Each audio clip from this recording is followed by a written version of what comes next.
le cadre chrétien pour la promotion de la justice, l'équité et la vérité, à l'attention du clergé du Gabon, à l'attention du peuple gabonais, à l'attention de la classe politique gabonaise. Jean 1, 3, 1 à 6 déclare ceci. Voyez de quel amour le Père nous a fait don que nous soyons appelés enfants de Dieu. C'est pourquoi le monde ne nous connaît pas parce qu'il ne l'a pas connu.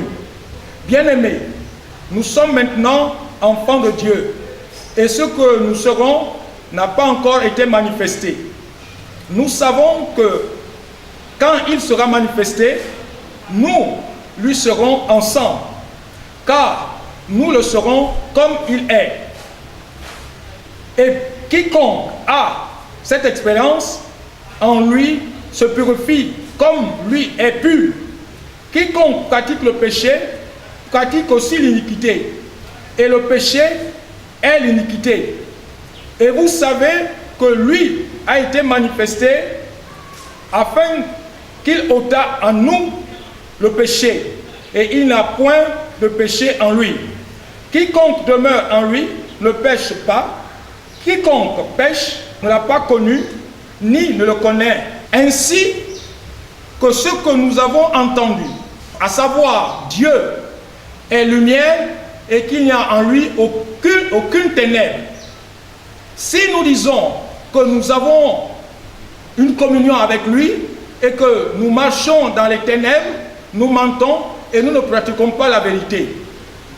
Dans ce contexte, l'interprétation spirituelle, individuelle et consciente du bien que les disciples du Christ peuvent être s'ajoute au courant d'idées, d'expression libre, la naissance de le cadre chrétien pour la promotion de la justice, l'équité et la vérité témoigne de la pertinence de ce que déclare la parole de Dieu citée en préambule dans cette adresse.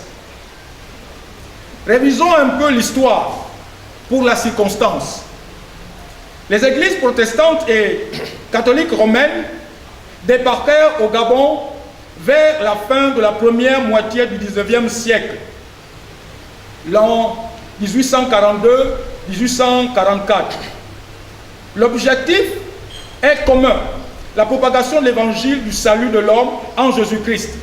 Pour cette même mission commune, arrivèrent au Gabon la deuxième vague des missionnaires protestants américains installés à Lebamba, au sud du Gabon, en 1935.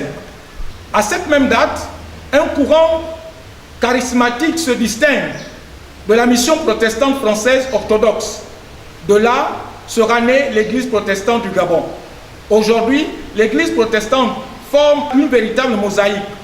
Ce sont les membres de ce corps de Christ qui, chacun interpellé individuellement, va répondre à devenir celle de la terre.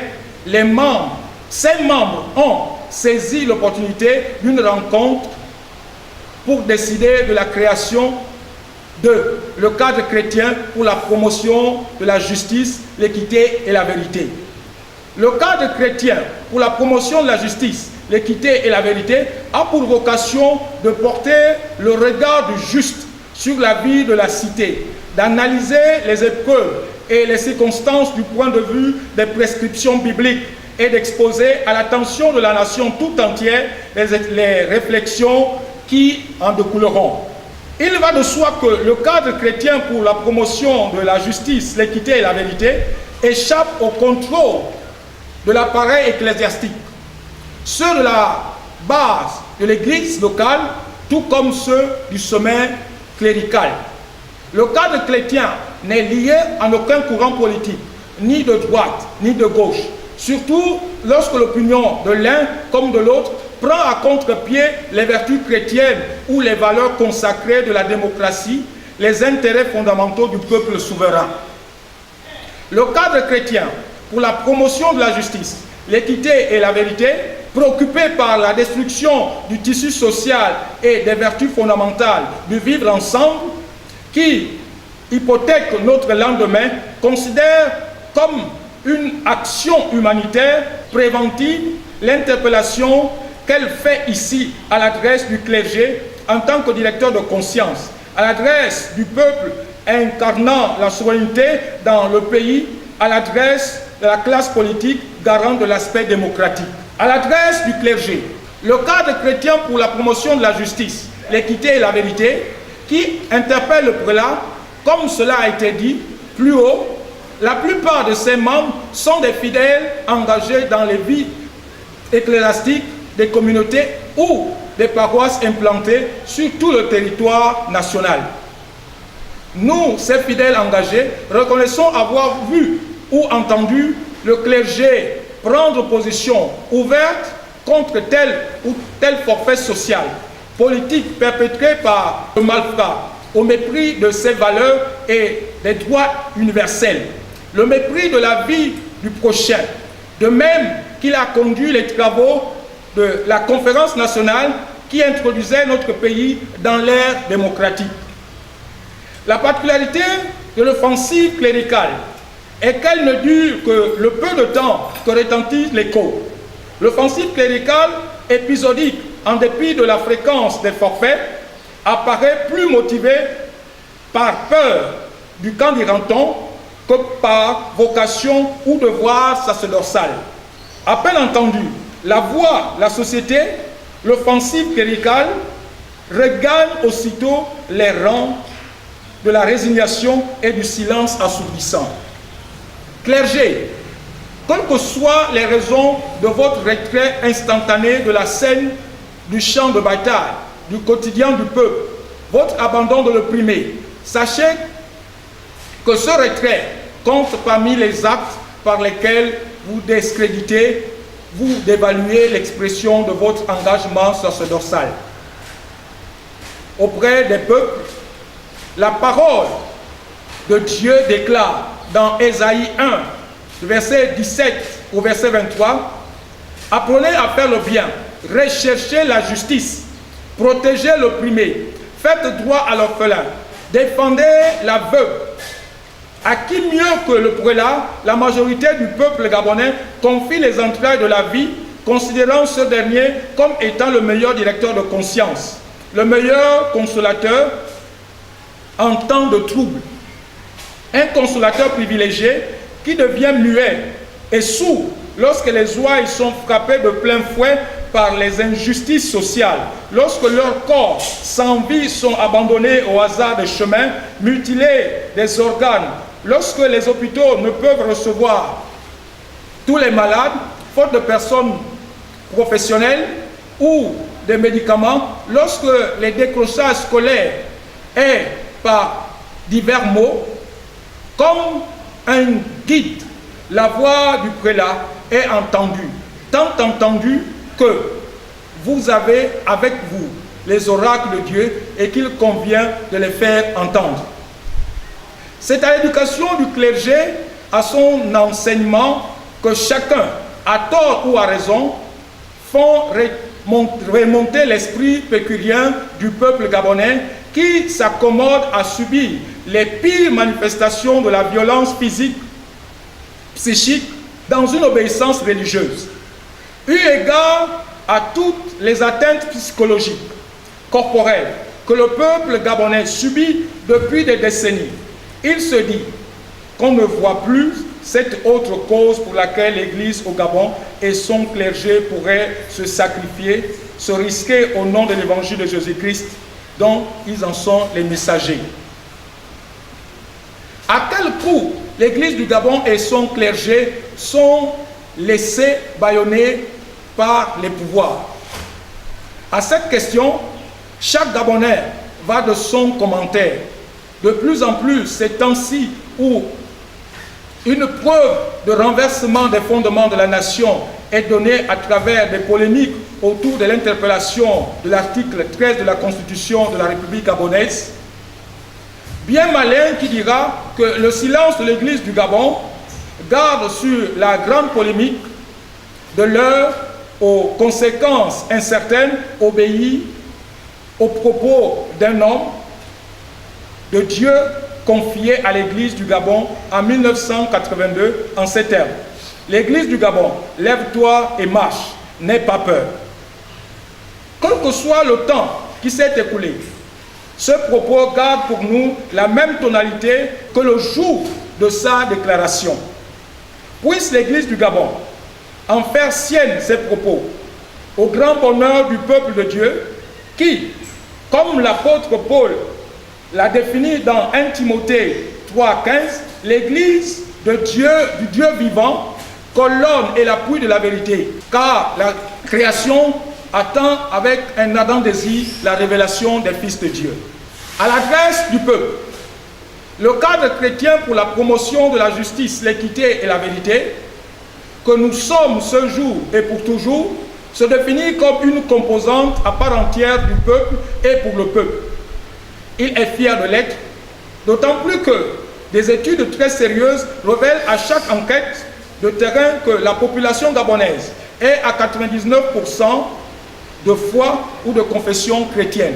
Un célèbre poète gabonais, Pierre Claver Akendengue, pour ne pas le citer, écrit « Si tu ris, arrête-toi un moment. Si tu chantes, arrête-toi un moment. Si tu danses, arrête-toi un moment. Si tu pleures, arrête-toi un moment. » De nombreux observateurs dignes de foi soutiennent que les mouvements à effet de foule enregistrés après les contentieux électoraux de 1993 à 2009 et tout récemment 2016 sont cités pour illustrer l'influence de l'instinct humain sur la raison.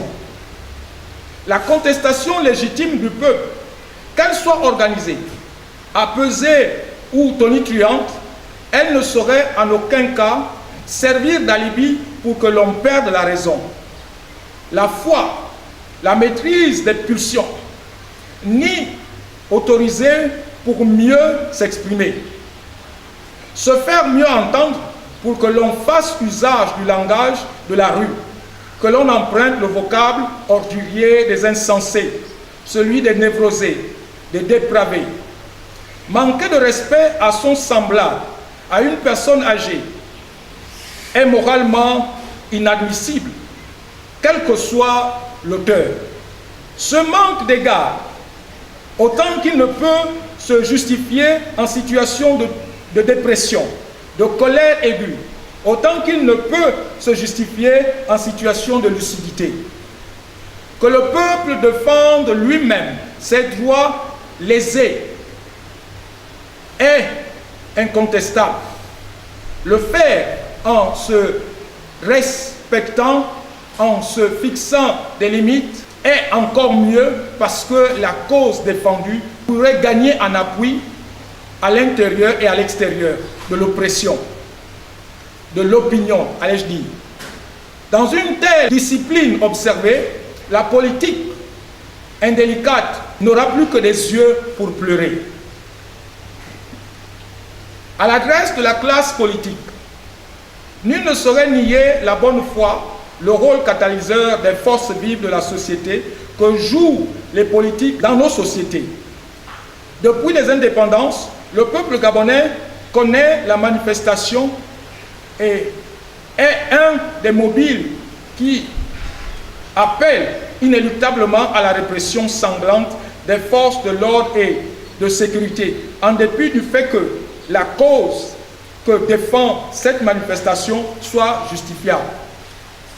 Cette expression désorganisée du ras-le-bol du peuple est aussi un mobile qui servit d'alibi justifiant la dérive autoritaire du pouvoir.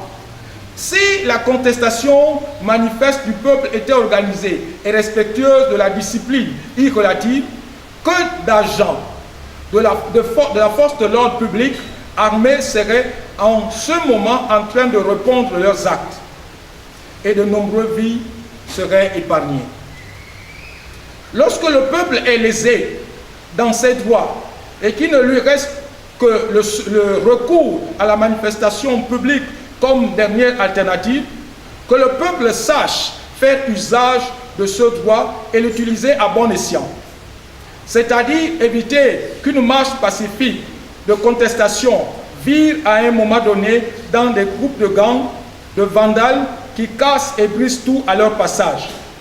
Par précaution utile, rassurons-nous que notre marche a sa propre sécurité interne et que la durée de la marche est limitée dans le temps et dans l'espace.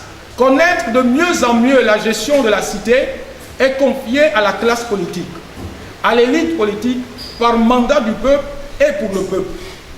Cette gestion n'est toujours pas faite au-dessus de tout soupçon. Depuis que le Gabon a amélioré son taux de pourcentage en analphabétisation, que le monde est devenu un village planétaire avec toutes les innovations de nouvelles technologies de l'information et de la communication, le ressenti d'une gestion hors norme des biens et des personnes de notre société par la classe politique s'accroît de jour en jour. De sorte que des observateurs les plus virulents disent que cet état de choses ne date pas d'aujourd'hui. Les systèmes politiques, depuis des années, sont condamnés par la majorité de la société. Désormais, il s'observe qu'à chaque contexte électoral, démocratique, de nombreuses pratiques avilissent l'intégrité de l'homme, on doit le citer. Dans un contexte électoral gabonais, est parvenu le vocable « bœuf votant », l'opposé de l'électeur. La voix du citoyen, qui jadis était sollicitée, s'acquiert de nos jours comme un vulgaire produit de marché. Pour tirer profit à long terme des avantages de ces pratiques avilissantes, la paupérisation de la misère du peuple est entretenue. La moindre contestation du peuple est réprimée avec la manière. Un pan du peuple plus docile, malléable à volonté, est souvent instrumentalisé pour donner l'illusion d'un peuple en paix, de connivence avec ses dirigeants. Le côté émotif du peuple des forêts est exploité à outrance au fallacieux prétexte qu'on ferait là la promotion de l'art chorégraphique de nos cultures, alors que les plus illuminés du peuple y voient une autre lecture. Les réfractaires au système politique, dans son ensemble, les insoumis sont systématiquement traités à la mesure de leurs actes, justement ou injustement. Là, seul Dieu le sait. Incarcérés, ils y seront un bon nombre d'années. Gouvernés par la contrainte, par l'oppression, par représailles, est un mode d'exercice de pouvoir qui assujettit le peuple, le chosifie, le tient en esclavage. Des champs politiques, des valeurs morales et universelles cohabitent avec celles peu orthodoxes. L'opportunisme, comme un atout indispensable de réussite sociale, prend sans cesse du terrain.